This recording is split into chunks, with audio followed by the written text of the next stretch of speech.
In a breathtaking turn of events, California Governor Gavin Newsom committed social suicide yesterday when he started his new podcast.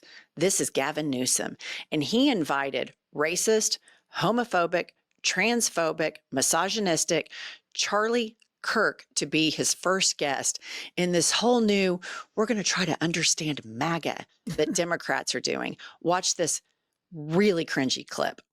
You talked about it the other day. A lot of folks were talking about that Carville article where he talked about roll over and play dead. Roll over, but in essence, he said that. I think it was a strategic retreat, right? That we need to come back. Trump's starting to implode. His numbers are getting soft. This was even before the tariff issues, et cetera. And then come back and strike when hot. And I immediately, no BS, thought about you, who's just 24/7 flooding the zone, owning this space, every day getting a convert, every day picking up 1, 2, 10,000 folks, continuing the momentum, coming out of this damn election. And then I'm thinking about, we're going to stand back and watch you run circles around us for 6 months, the next 2 or 3 years, waiting for the moment to finally strike. Struck me as not necessarily the best advice, and it's not a knock on Carville, who I have deep respect for. What's your thoughts? That's okay. So I don't have to. He's right about one thing in the last 40 years. It's economy stupid, and boy, he spent down that one line pretty amazingly. Yeah, I hope you guys retreat.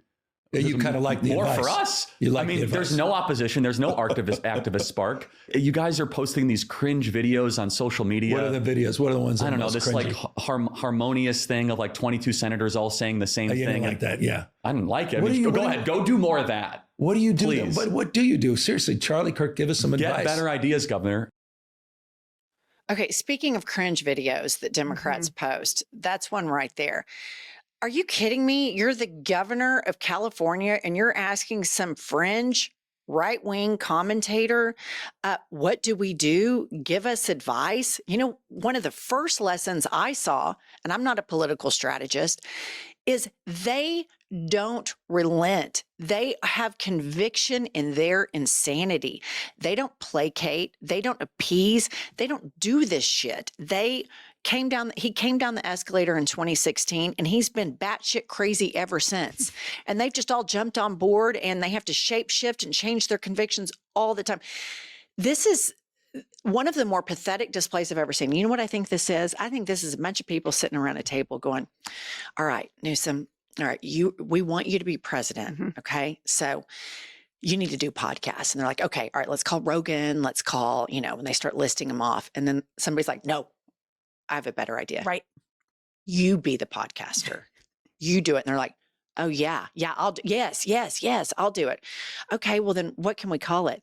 And they come up with all these stupid names. And then some, millennials like, I've got it. This is Gavin Newsom. And then they're like, okay, let's workshop the guest. Let's workshop it. Let's talk about who we can have first. Yeah, let's get fringe right-wing commentator Charlie Kirk on. Are you kidding me? This is so pathetic. This is not this moment. This man, Gavin Newsom, the one thing that he could do is lean in to his progressive principles, because just like there was a white lash after Barack Obama's 2 terms, there is going to be a Trump lash. Right. And he's going to be excluded from being at the top of the list for this ridiculous circle jerk that I just witnessed with him and Charlie Kirk. Honestly, when this first came out, I thought that it was AI. I did not believe that someone as smart, who I've seen just eat Kitten Heels DeSantis for lunch, would do this. This was such a strategic error. It was weak. And I'm with you. I appreciate wanting to attack all the time, but you start by attacking Charlie Kirk, not having him a guest on your podcast. You start attacking him for the misogynistic, racist, homophobic asshole that he is. You don't ask him for fucking tips. Or if he's on the podcast, call him out. But let me just play for you all. You saw how friendly he was. And he asked, I want you to think about this. The governor of their state, his state is like the 7th largest economy in the world, just the state. He asked this guy, and we'll play the clip of Charlie Kirk. He asked this guy for advice. Play this clip. I think women are so liberal. There's a lot of father issues there. A lot of daddy issues for sure. The biggest thing is this: more young women need to get married at a younger age and start having kids. The single woman issue is one of the biggest issues faced in a civilization. Yeah, we have more single women in the early 30s that are the most depressed, suicidal, anxious, lonely in America's history, because there's a biological clock that's going on, and they realize that they're not going to be able to have kids, and that they're not as desirable in the dating market or in the dating pool, and so they start to lash out on the rest of society by voting Democrat.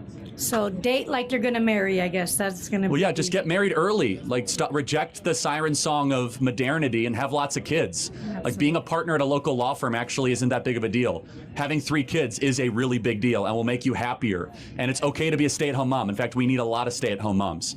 And a lot of women want to be stay-at-home moms, and we have miserable women because we've been shuffling them into a corporate wasteland when in reality a lot of them don't find a lot of passion or fulfillment. Heard enough.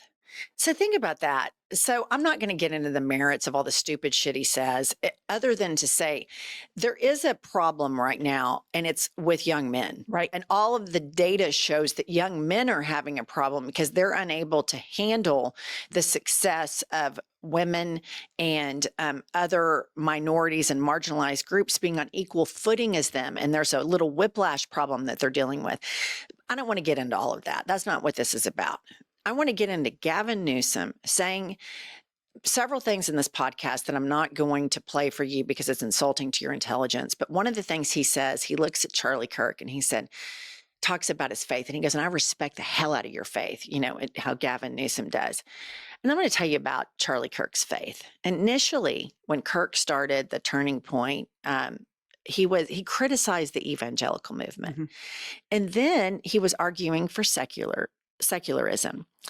Since then, he has reversed this stance because he realized all the money is in the grift that is evangelical Christianity, and that you can go into these evangelical churches that are big stadium-sized places, and you can get followers and indoctrinate people into your politics. So it's more profitable and easier to brainwash people. And Charlie Kirk learned this very easily. So his faith is nothing short of performative, for-profit bullshit. He rails against, you just saw women, he rails against the LGBTQ plus movement, and he also bussed people to the January 6th insurrection. And he now believes, Kirk now believes, that we are in the end of times and is one of these rapture preppers and believes in the spiritual warfare, but yet Gavin Newsom respects the hell out of his faith. And this is a man, Gavin Newsom, who was the mayor of San Francisco. And I remember when I was a young liberal, late 20s, I would watch Bill Maher during the George W. Bush era. And I felt so isolated in Oklahoma because everybody's just so Republican and Christian. And so I remember seeing a young Gavin Newsom, a white, hetero male, speaking about gay people having the right to marry. And at the time, they didn't have the right to marry. And I'm a decorator, and I've always had a ton of gay friends. And I was like, wow, this guy is going to be president one day. This is incredible. So to watch this faceplant and watch him harm the LGBTQ plus community the way he has is so worrisome for me. And our producer, Kylie, some friends of theirs that are 2 lesbians, live in Oklahoma, that got married recently. They're not influencers. They don't have huge Instagram followings, are receiving really homophobic DMs like, fuck you, FAGGOT, I hope you die, I hope you rot. And I want you to know this, Gavin Newsom. The message I just told you about, that's not happening in a vacuum. The Charlie Kirk saying all that stuff about women, we can't tweet anymore. We can't go on Twitter anymore. We don't talk about it that much, but we get these horrible death threats and these horrible messages because Twitter's not a safe place for women or for gay people or marginalized people because of people like Elon Musk and because of people like Charlie Kirk. And we expect people like you to fucking have a backbone and stand up for us. And instead you sit down and basically give him a blowjob. Are you kidding me? Are you serious right now? It's just, and you've been on our podcast, and I used to respect the hell out of you, but right now, all across this country, people are getting bullied for being women people are getting bullied from being gay, because this isn't the golden era. This is the age of emboldenment. And you sitting down with him and sitting there saying, give me advice, further emboldens these hateful, evil, diabolical people that are MAGA Republicans. This is a swing and a miss. And in my opinion, it is political suicide. Shame on you for turning your back on women, and shame on you for turning your back on the LGBTQ plus community. That is disgraceful. It is deplorable. It is really sick. It is a really sick thing that you did.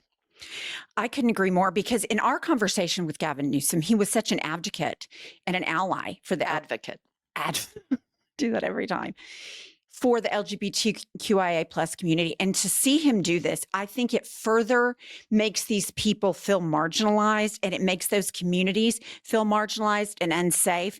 And he, of all people, should know that and do better. And I mean, as of right now, I cannot imagine him being able to recover from this. This was such a bad call. What they're thinking is, and you can play the tape through, they're thinking, okay, when Obama won, when he campaigned, there was this big anti-gay marriage movement, and right. Obama said he opposed it, and then he evolved on it. The situation is so different, because Obama was just like he had one Senate term. I mean, he basically ascended so quickly. Gavin Newsom has decades of being on the record as being an ally for the LGBTQ plus community. And I think this is just the biggest faceplant I have seen. And when the Democrats sit down and start appeasing Nazis like this, and that's what this MAGA movement is. Right. It is a Nazi movement.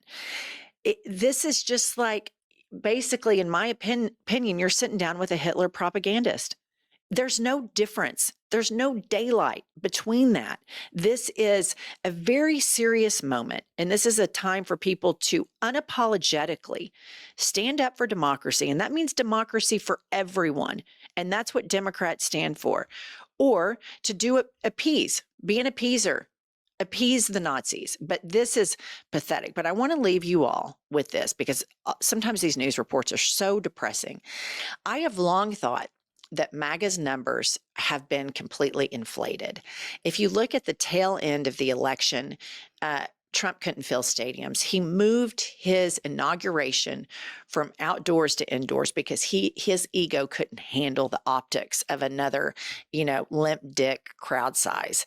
And so here we have Barack Obama, who goes to a Clippers game a couple nights ago, and watch this standing ovation. Very special guest, former President.